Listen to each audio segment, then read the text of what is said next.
السلام عليكم ورحمة الله وبركاته. علاج سحر المرض دواء سحري إبيه متى أكجراتوف يوسرت دلغن ملتو شنتو قام كيترت مدتا تقفى ألم شديد في عضو من الأعضاء همنا قام كيتي أكملين سلوكبا أكوان همنا قام كيتي سنكيسد الله وهيجرو أكوان مدان جبا وهيجرو يوغد آبتو أكمر فيتتي سلسونا لما فا التشنجات العصبية سموتي تنا غويسي سيقبا سيغغب سلي مورغيا سمو كيتيتو ولتمتانا فيدا مالي قلقلا ديغا كيتي كسمو كيس جروتو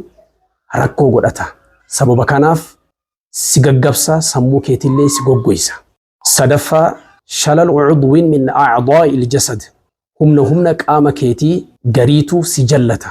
أفرفا شلل كلي للجسد humna qaama keetii hundatu si jallatee dhuma harkillee akkana si jallata miillillee akkasuma san shanaffaa ta'attulu ahadi alhawaasi ani al'amal qaamoleen miiraa shanan kee tokko hojii irraa dhaabbatuudha harka kee kan mirgaa kanaan duraanii waan baay'ee dalaguu dandeessa waa takka dalaguu hin dandeessu mallattoon an amma siif hime kun dhibee waliigalaatiin wal fakkaata dhibee sihrii irraa kan dhufe kan adda baafattuun qura'aanatti qara'uudhaan nama san gaafatti qaraatu harkaa fi miila isaa hollachiisa isa hadoocha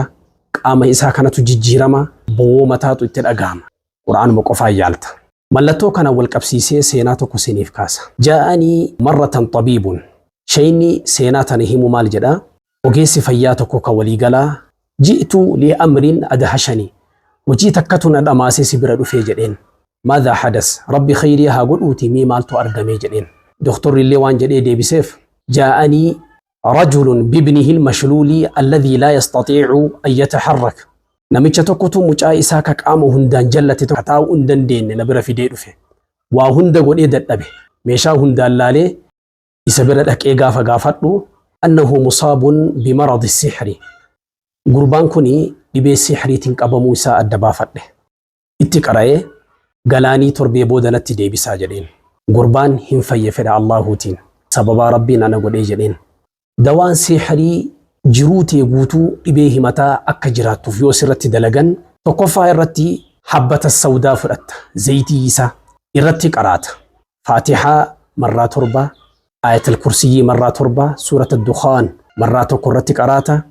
suuratul jin marraa tokko irratti qaraata waqisaara suwar suuraa gaggabaabdullee irratti qaraata irratti tufta qaama isaa ka daddabe san nama akkasii yoo sitti fidan bulii 60 dibata fedha Allahuutiin irraa fayya mallattoon isatti dhagahamu zayitii kanatti qaraatee gaafatti dibduu isa gubaa isa laaffisa isa gaggabsa guyyarraa haaluma dibaa deemtuun irraa fayyaa deema viidiyoon kiyya kun yoo isin bira ga'e nama baay'ee bira akka ga'u taasisa